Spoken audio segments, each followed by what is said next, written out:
Ukraine Today is talking about the tragedy of the Malaysia Airlines flight MH17 with the Deputy Chief Monitor of the OSCE Special Monitoring Mission to Ukraine, Mr. Alexander Hoog. Mr. Hoog, welcome to Ukraine Today. Welcome, thank you. Mr. Hoog, OSCE Special Monitoring Mission was the first international mission on the crash site of Malaysia Airlines flight last year. I know this was a very challenging and very dangerous task. You yourself were heading the team of the observers. And I know that during the first days you were allowed for only several hours to be present on the site. Can you tell us about those first hours, those first days after the crash? Yes, the OSCE Special Monitoring Mission learned here in Kiev about a plane being downed in the area not controlled by the government. We were not sure in the beginning whether that was a military aircraft or indeed a civilian aircraft. Only later in the afternoon on that day we then learned through media as everyone else that this was a civilian airliner.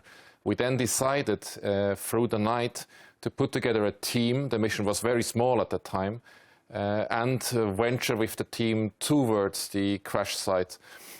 We decided to do that with a helicopter lift from Kiev near to the contact line, which was much further north than it is now. And from there onwards, we were traveling by armored vehicles onto the crash site, negotiated our way through the front line, and arrived just about 24 hours into the crash on the crash site where were already lots of journalists present, and we were there welcomed by a group of rebels, armed, heavily armed.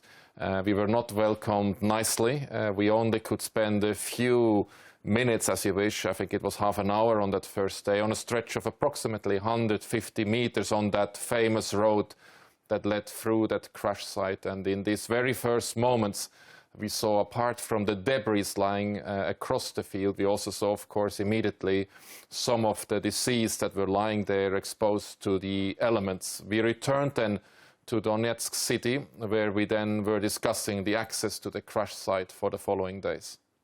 Mr. Hoog, when I was present at the crash site during the first 10 days, I saw that whenever OSCE team was arriving at the site, you were escorted by heavily armed militias, heavily armed separatists. Why this was happening? Why this was being done? Did they try to control whatever you're doing? Well, in the initial stages, the OSCE mission was there for the first time ever, regardless of the crash. So we had to get access to it, and the access was only possible with an armed escort, in addition to the rebel forces that were already present on the sites. And indeed, in the first days, the access was very limited, and throughout the months following our first arrival there, the access was much easier, and we could access the different crash sites. And as you know, the crash site was spread over many kilometers in that specific area. But again, whose idea was to put the armed escort for your teams? Well, this was territory controlled by the so-called DPR. We had to negotiate with them to get our access, and it was their decision to accompany us onto the crash site and then from the crash site back to where we were based.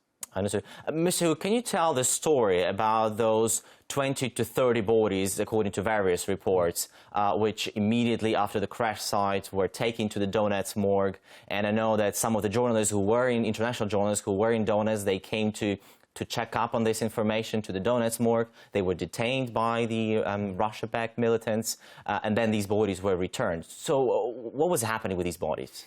Well, we were not at the site, and this was the site near the cockpit where that part of the plane came down, where these bodies have been recovered at the very early stage and indeed been brought to the morgue in Donetsk city. Our team has been at the morgue later on and verified that some of these bodies indeed have been there. They have also then been brought to the Torres railway station, from where all of these recovered bodies have then been driven on train, accompanied by the OSCE Special Monitoring Mission, to Kharkiv, from where they have been airlifted back to the Netherlands for further examination and identification. Mr. Hoog, when the international experts tried to reach the crash site, it was extremely difficult for them to do that. It was extremely difficult for them to negotiate their way. And I know that the Malaysian government negotiated directly with the separatist leaders, and eventually they managed to have their investigators on the site. much earlier than the Dutch experts were there. Did the Malaysians try to contact you and facilitate this access of their expert through OSCE, or they went straight to the separatists? Well, we had contacts with representatives of the Malaysian government, including with representatives of the airline itself, which were with us in the very early days also on the crash site, together, by the way, with representatives of the civilian aviation agency from Kiev, which were also with us on the site itself to conduct early hour investigation or updates on the sites itself. We also had very close contacts with the Malaysian representatives when it came to the recovery on the transport of the bodies. But it has to be clear that the task of the mission was to facilitate the access to whomever requested it, be it the Dutch or the Malaysians or even journalists, and the task to investigate or to identify the body. This is not what the OSCE does. This is what the Dutch-led investigation team did and still continues to be doing, but that is a separate task from what the mission is doing. The mission has been operating there as a facilitator based on its mandate given to it by the 57 participating states of the OSCE. Well, but still, going back to the Malaysian investigators, there was a lot of criticism, mainly here in Ukraine, that they kind of bypassed the Ukrainian government and went straight to the separatists. What do you think about that? Was that the right move? Because eventually it made them achieve their goal. They were on the site. They eventually got the black boxes. The black boxes were handed to the Malaysian experts. So was this the right move? Well, I can't speak on behalf of the government of Ukraine. The OSCE Special Monitoring Mission was there to establish and report on the facts. And indeed, we have seen representatives of the Malaysian government and the airline, but then also of the Dutch-led team on the site itself throughout the period. The discussions that were held between these different governments and the government here in Kiev was not subject of our reporting, and these questions would need to be addressed to either the governments on visit on the site or then to the government and authorities here in Kiev.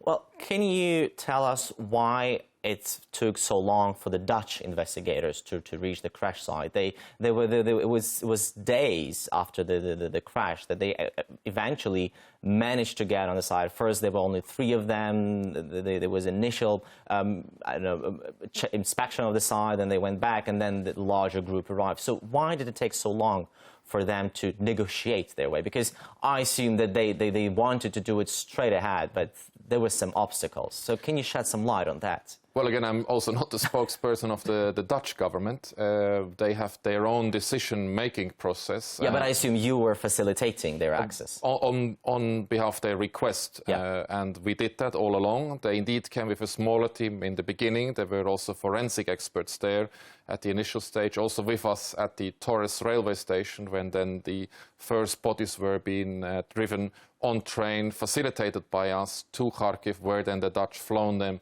back to the Netherlands. The situation in the course of the operation at the crash site became increasingly more difficult because the front line that was initially very north of the crash site moved southwards and in the end actually led across the debris field or the crash site itself, which made the work of anyone, including the mission, very difficult and risky. And indeed, towards the first part, the end of the first part of the operation, the mission itself and the Dutch team came actually under live fire in the crash site, which then led also to a first pause of the operation because it became simply too risky to operate there in these conditions. Well, this was indeed a very risky operation, and very challenging. Mr. Hug, many thanks for coming to us and talking to us. This was Volodymyr Sulhub for Ukraine Today, together with the Deputy Chief Monitor of the OSCE Special Monitoring Mission to Ukraine, Mr. Alexander Hug. Thank you for watching us.